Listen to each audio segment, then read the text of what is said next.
मंडळी, आज जे सांगणार आहे ते ऐकून तुम्ही खुर्चीवरून उडाल. कारण 4 वर्ष 1 महिना आणि 20 दिवस हा काळ आहे महाराष्ट्रातल्या बहुचर्चित प्रकरणाच्या सुनावणीचा. सुप्रीम कोर्टात शिवसेना पक्ष आणि चिन्हाच्या प्रकरणावर आता अंतिम सुनावणीला सुरुवात झाली आहे. मंडळी, जरा कान उघडे ठेवा आणि डोळे मोठे करा, कारण सुनावणीच्या या संपूर्ण काळात उद्धव ठाकरे यांच्या शिवसेनेच्या बाजूने ज्येष्ठ वकील कपिल सिब्बल कोर्टामध्ये युक्तिवाद करत आहेत. बघा मंडळी, सिब्बल यांनी केलेल्या या युक्तिवादाची जोरदार चर्चा होतीये. गेल्या काही दिवसांमध्ये सिब्बलांनी केलेला युक्तिवाद हा ठाकरेंच्या बाजूने निकाल फिरवणारा ठरू शकतो असं बोललं जातंय. पण उद्धव ठाकरे जर ही लढाई जिंकले तर नेमकं काय होणार? एकनाथ शिंदे आणि त्यांचे सगळे आमदार खासदार अपात्र होणार का? शिंदे आणि त्यांचे मंत्री आणि आमदारांना राजीनामे द्यावे लागणार का? मंडळी, गेल्या 4 वर्षात महाराष्ट्राच्या राजकारणात जे काही उलटापालट झाली आहे ती सगळीच या एका निकालाने उलथवली जाणार का? अशा वेगवेगळ्या शक्यता सध्या वर्तवल्या जात आहेत. थोडक्यात ही लढाई उद्धव ठाकरे हरले तर त्यांच्याकडे गमवण्यासारखं फारसं काही नाहीये. पण जर उद्धव ठाकरे जिंकले तर शिंदेना मात्र शून्यावरती यावं लागू शकतं. एकनाथ शिंदे समोर फक्त भविष्याचाच नाही तर अस्तित्वाचा प्रश्न देखील उभा राहणार आहे. बघा मंडळी, पण निकाल जर विरोधात गेला तर शिंदेच्या हातून सगळं जाईल का? ठाकरे जिंकले म्हणजे शिंदे संपले असा त्याचा अर्थ होतो का? सगळं जाणून घेऊयात. 17 फेब्रुवारी 2023ला केंद्रीय निवडणूक आयोगाने शिवसेना पक्ष आणि धनुष्यबाण हे चिन्ह शिंदेच्या शिवसेनेला दिलं. या निर्णयाविरोधात उद्धव ठाकरेंनी कायदेशीर लढाई सुरू केली. मूळ राजकीय पक्ष हा आमचाच आहे, फक्त पक्षातले आमदार आणि खासदार सोबत आहेत म्हणून शिंदेच्या हातात पक्ष देणं बेकायदेशीर आहे असा ठाकरेंच्या शिवसेनेचा युक्तिवाद आहे. मंडळी, हाच युक्तिवाद कपिल सिब्बल यांनी सुप्रीम कोर्टातल्या सुनावणीत आक्रमकपणे मांडला. शिंदेना पक्ष देणं हा संविधानाच्या विरोधातला सगळ्यात मोठा अपराध आहे, लोकशाही उद्ध्वस्त करणार आहे असं सगळं कपिल सिब्बल यांनी कोर्टात सांगितलं. शिवसेना पक्ष आणि चिन्ह एक तर उद्धव ठाकरेंना द्या किंवा गोठवून टाका अशी मागणी सिब्बल यांनी आपल्या शेवटच्या युक्तिवादामध्ये सुप्रीम कोर्टात केली आहे. बघा मंडळी, पण याच वेळी शिंदेच्या आमदारांना पात्र ठरवण्याच्या विधानसभा अध्यक्षांच्या निर्णयावर सुप्रीम कोर्टाचे न्यायमूर्ती जयमल्ला बागची यांनी एक महत्त्वाचा सवाल उपस्थित केलाय. विधानसभा अध्यक्षांचा निर्णय कायद्याच्या विरोधात असेल तर आम्ही तो आदेश रद्द करू शकतो, पण आम्ही स्वतः शिंदे यांना अपात्र घोषित करू शकतो का? असा सवाल बागची यांनी केला. बागची यांच्या या प्रश्नामुळेच आता एकनाथ शिंदे आणि त्यांचे आमदार अपात्र होऊ शकतात का हा करीचा मुद्दा उपस्थित झालेला आहे. मंडळी, आता निकाल जर विरोधात गेला तर एकनाथ शिंदे अपात्र होऊ शकतात का? या जर तरच्या शक्यतांबद्दल आधी नीट समजून घेऊयात. यासाठी आपल्याला या सगळ्याचा घटनाक्रम बघावा लागतो. केंद्रीय निवडणूक आयोगाने शिवसेना पक्ष आणि चिन्ह शिंदेना देण्याचा निर्णय 17 फेब्रुवारी 2023ला घेतला. तर विधानसभा अध्यक्ष राहुल नार्वेकरांनी 10 जानेवारी 2024ला संविधानातल्या 10व्या परिशिष्टातल्या पक्षांतरबंदी कायद्यानुसार शिंदेच्या आमदारांना पात्र ठरवलं. बघा मंडळी, म्हणजेच पक्ष आणि चिन्हाबाबतीतला निकाल हा आधी आला आणि नंतर आमदार पात्र ठरले. आता शिंदेना पक्ष आणि चिन्ह देण्याच्या निवडणूक आयोगाच्या निकालाला उद्धव ठाकरेंनी 2023 मध्येच आव्हान दिलं होतं. पक्ष आणि चिन्हाबाबतीतला हाच उद्धव ठाकरे विरुद्ध एकनाथ शिंदे असा मूळ खटलाय.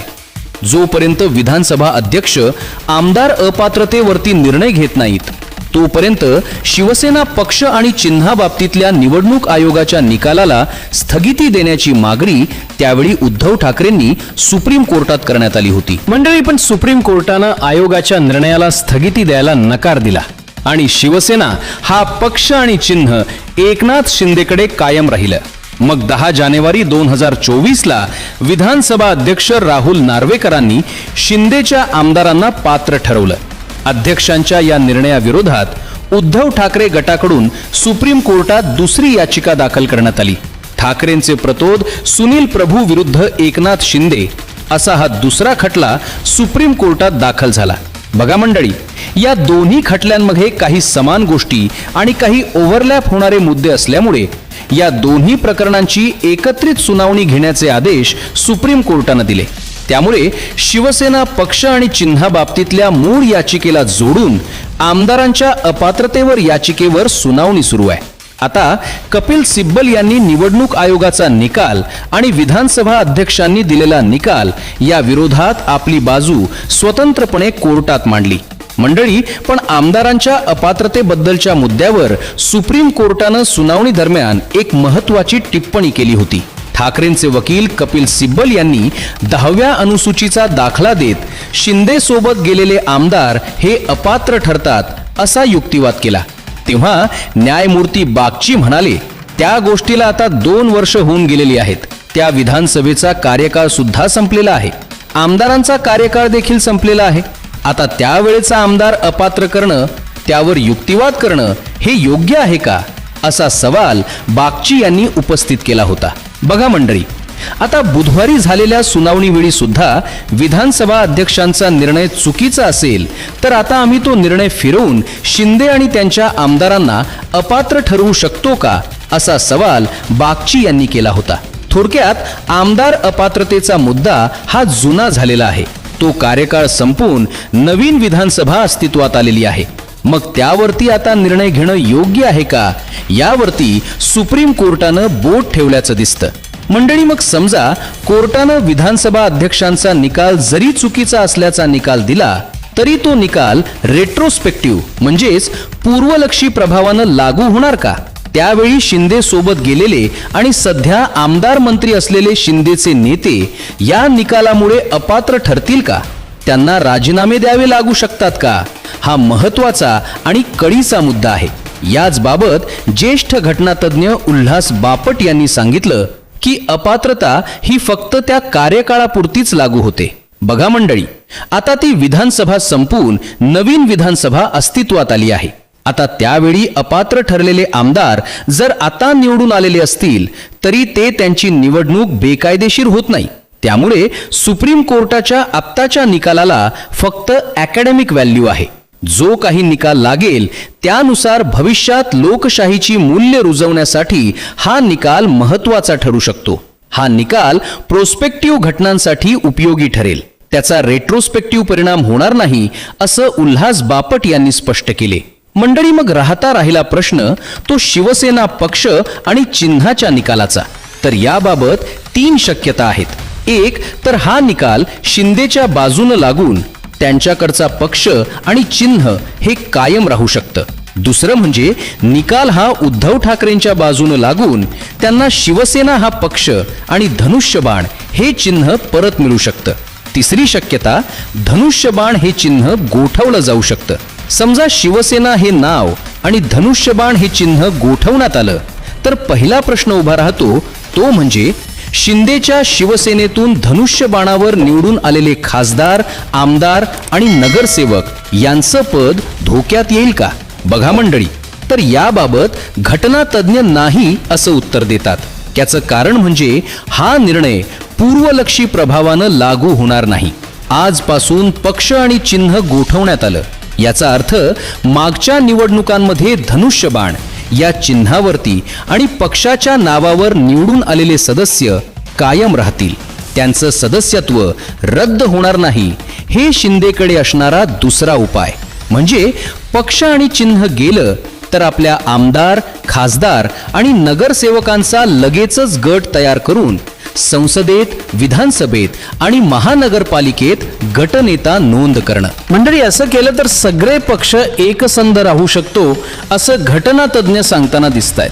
पण समजा निकालामध्ये धनुष्यबाण हे चिन्ह आणि शिवसेना हे नाव उद्धव ठाकरेंकडे गेलं तर आता जे धनुष्यबाणावर आणि शिवसेनेच्या नावावरती निवडून आलेले सदस्य आहेत ते सदस्य आपोआप ठाकरेंकडे जातील का? तर तसं देखील होणार नाही.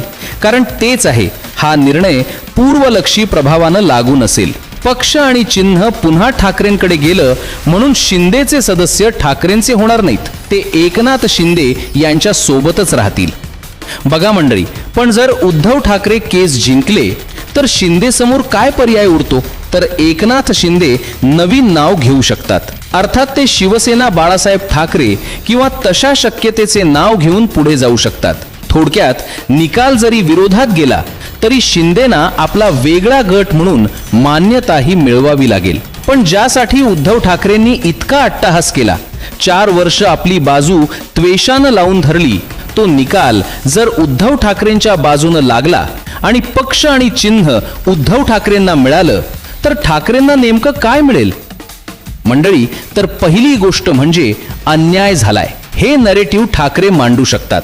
ज्यावेळी एकनाथ शिंदे बंड करून भाजप सोबत गेले तेव्हा उद्धव ठाकरेंनी शिंदे सोबतच भाजपला देखील टार्गेट केलेलं. शिंदेवरती गद्दारीचा शिक्का मारतानाच गद्दारांचे मालक म्हणून उद्धव ठाकरेंनी मोदी आणि शहांवर प्रहार केला होता. शिंदेनी बाळासाहेबांचा पक्ष भाजपच्या दावणीला बांधला असे आरोप त्यांनी केले.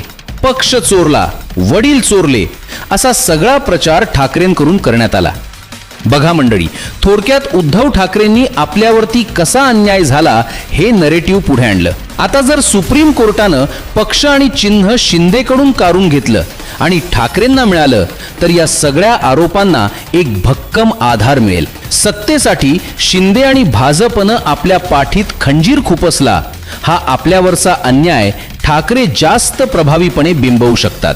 मुळात जर निकाल ठाकरेंच्या बाजूने गेला तर विधानसभा अध्यक्ष आणि निवडणूक आयोगानं आपल्या अधिकारांचा गैरवापर केला. मंडळी, भाजपच्या एजंट प्रमाणे काम करून त्यांनी ठाकरेंवर अन्याय केला हेच नरेटिव्ह लोकांमध्ये जाताना दिसेल. त्यामुळे ज्या सहानुभूतीच्या फॅक्टरचा सुरुवातीला ठाकरेंना फायदा झाला होता तोच फॅक्टर त्यांना पुन्हा एकदा गेन करता येऊ शकतो. तसंच निकाल ठाकरेंच्या बाजूने लागला तर मूळ शिवसेना कोणाची, तर फक्त ठाकरेंचीच यावरती कायदेशीररित्या शिक्कामोर्तब होऊ शकतं. बघा मंडळी, एकूणच सुप्रीम कोर्टाच्या निकालाच्या सगळ्या जरतरच्या शक्यता बघितल्या तर निकाल हा शिंदेच्या विरोधात गेला आणि उद्धव ठाकरे जिंकले तर शिंदे आणि त्यांच्या आमदारांवर अपात्रतेची टांगती तलवार येणार नाही किंवा त्यांना कुठेही जावं लागणार नाही. पण नरेटिव्हच्या लढाईत मात्र शिंदे पूर्णपणे पराभूत होतील. गेल्या 4 वर्षात शिंदेनी उभं केलं बाळासाहेबांच्या वारसाचं नरेटिव्ह डळमळू शकतं. मंडळी, शिंदेकडचे आमदार खासदारांचे आकडे कितीही मोठे असले तरी हातात सत्ता असली तरी त्यांचं राजकारण शून्यावर येण्याची भीती आहे. तर ठाकरेंसाठी ही फक्त पक्षचिन्हाचा विजय नसेल तर शिवसेना आपलीच होती आणि आपलीच आहे या दाव्यावर सुप्रीम कोर्टाची मोहर असेल. म्हणूनच या निकालात कोण जिंकतं आणि कोण हरतं यापेक्षा महत्त्वाचे आहे ते म्हणजे सुप्रीम कोर्ट या 4 वर्षांच्या राजकीय संघर्षाची व्याख्या कशी करतं. बघा मंडळी, या निकालामुळे महाराष्ट्राच्या राजकारणात खरी शिवसेना कोणाची या प्रश्नाचे उत्तर कायमचं बदलू शकतं. आणि म्हणूनच 4 वर्षांपासून सुरू असलेल्या या लढाईचा निकाल हा फक्त एका पक्षाचा निकाल नसेल तर उद्धव ठाकरे आणि एकनाथ शिंदे या दोघांच्याही राजकीय भवितव्यावर उमटणारा सगळ्यात मोठा शिक्का असेल. हे दगडावरची रेष आहे मंडळी. धन्यवाद मंडळी. जय महाराष्ट्र.